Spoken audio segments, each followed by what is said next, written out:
En el video de hoy, la triste historia de la PlayStation Vita. Con el reciente anuncio de la nueva consola portátil por parte de Steam y la buena recibida que le dio gran parte del público, me puse a pensar en el rubro de las consolas portátiles y cómo algunas de estas se hicieron un hueco entre las mejores y más vendidas consolas de todos los tiempos, y otras simplemente no cumplieron las altas expectativas que se tenían. Entre estas últimas hay una que prometía bastante desde el día de su anuncio, pero que lamentablemente nunca logró despuntar como se tenía pensado. Estoy hablando de la PlayStation Vita. Así que hoy vengo a contarles un poco su historia, su contexto y cómo fue que pasó de ser una de las consolas que más prometían en ese momento a ser un fracaso acá en Occidente. Corría el año 2010, año en el cual las ya asentadas consolas de séptima generación, como la Xbox 360, la Nintendo Wii y la PlayStation 3, dominaban el mercado de los videojuegos, con obras tan grandes que trascienden hasta nuestros tiempos y que seguro acá todos conocen, como lo fueron Red Dead Redemption, God of War 3 y Super Mario Galaxy 2 de parte de Nintendo. Como pueden ver, solo habiéndoles nombrado 3 de los tantos títulos que salieron ese año, entenderán que 2010 fue un magnífico año en lo que a videojuegos se refiere. En este contexto, ya se rumoreaba la salida de una nueva consola de videojuegos por parte de Sony, y es así como a principios del año siguiente, en 2011, específicamente el 27 de enero, la compañía japonesa Sony presenta su nueva consola portátil, la PlayStation Vita, sucesora de la mítica PSP. También hay que contar que paralelo a esto, Nintendo lanza un mes después del anuncio de Sony, específicamente el 26 de febrero de ese mismo año, su consola de videojuegos portátil más reciente, la Nintendo 3DS. Un rival duro que debería enfrentar Sony en el ámbito de las portátiles, ya que Nintendo tenía bien ganado el nombre del rey de las consolas portátiles, teniendo en su historial en ese entonces y hasta el día de hoy, una gran cantidad de sus consolas asentadas en el top 10 de las consolas más vendidas de la historia de los videojuegos. Consolas como la Game Boy con casi 120 millones de unidades vendidas y la Nintendo DS con más de 150 millones de unidades vendidas son algunas de las varias consolas que Nintendo supo posicionar de buena manera en la lista histórica de consolas más exitosas. Volviendo a Sony, ya para el año 2011, su más reciente consola, la PlayStation 3, se había logrado ganar un buen lugar en cuanto a ventas se refiere, y siendo honestos, venía de una muy buena racha en ese apartado. Consola que Sony sacaba, consola que se convertía en un éxito, inclusive en el ámbito portátil, como lo pudimos ver con la PSP. Teniendo esto en cuenta, tanto Sony como su público no esperaban menos de la PlayStation Vita, cuyo lanzamiento ya estaba al caer.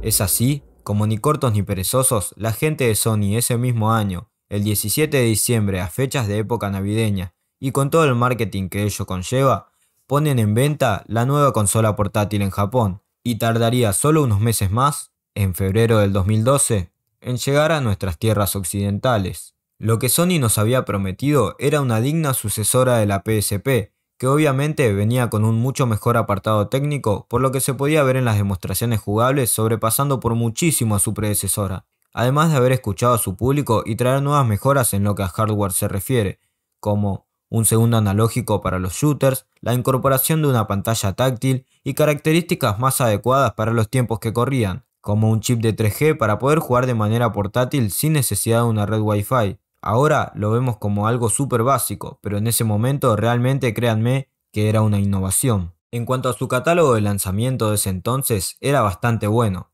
contando con títulos a destacar de parte de Sony como un nuevo Uncharted exclusivo de esta consola, un Mod Nation Racers, una nueva IP desarrollada en Japón que realmente fue muy buena como lo es Gravity Rush, el cual quizá le suena familiar de la PlayStation 4, que como dato curioso salió primeramente en esa consola portátil. Y por parte de otras desarrolladoras ajenas a Sony, también nos trajeron muy buenos títulos como el port de Mortal Kombat 9, que por si alguno no recuerda, en ese entonces la franquicia de Mortal Kombat, como todavía lo es hasta nuestros tiempos, gozaba de una muy buena reputación, habiendo sacado hace poco tiempo uno de sus mejores títulos de toda la historia, el Mortal Kombat 9 o Mortal Kombat 2011. Además de otros títulos como el port de Marvel vs. Capcom 3, Rayman Origins, Virtua Tennis 4, Fórmula 1 2011, entre varios otros juegos que la verdad formaban un considerable catálogo de lanzamiento para una consola portátil. Pero si hasta ahora solo hablamos de las bondades de la consola, como que su catálogo de lanzamiento fue muy bueno, vino con mejoras técnicas considerables, escuchó al público y más encima fue desarrollada por parte de una compañía de gran renombre en la industria. Entonces, ¿qué fue lo que falló para que hoy en día sea considerada una consola olvidada de este lado del mundo y, mejor dicho, todo un fracaso? Bueno, acá hay varios factores a tener en cuenta. Uno de estos factores, que según Sony fue su excusa principal, fue el gaming de celular. Allá por el año 2011, los recientemente lanzados celulares inteligentes estaban en un muy buen punto, llegando ya a la mayoría de los bolsillos de las personas. Recordemos que en esa época, juegos como Angry Bird estaban en su apogeo en cuanto a público, por lo cual una de las excusas de Sony fue que el gaming mobile, que estaba en pleno crecimiento, le arrebató muchas posibilidades a su nueva consola por la facilidad que un smartphone daba para jugar y por ser la innovación del momento. Otro de los factores es el precio. En este apartado, el precio en sí no era lo que descolocó a sus posibles compradores, dado que el precio de salida fue por ejemplo en Europa de 250 euros el modelo Wi-Fi y de 300 euros el modelo 3G, con el cual podíamos gozar de jugar online en la calle. O eso es lo que Sony nos quiso vender. Teniendo en cuenta que su rival, la Nintendo 3DS, a la cual le fue mucho mejor a mediano plazo en cuanto a ventas, costaba unos 300 euros de salida y no contaba con la posibilidad del 3G, el precio no fue algo descabellado. El problema viene a raíz del siguiente punto, el almacenamiento de la consola.